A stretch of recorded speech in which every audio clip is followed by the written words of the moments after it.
Sa lahat ng taong nagdaan, kasiyahan o kalungkutan, always there for each other, kinaya natin together.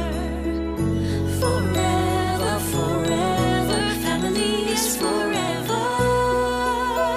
Inag-isa tayo ng Diyos at pag-ibig, may iisang puso at isang tiyan.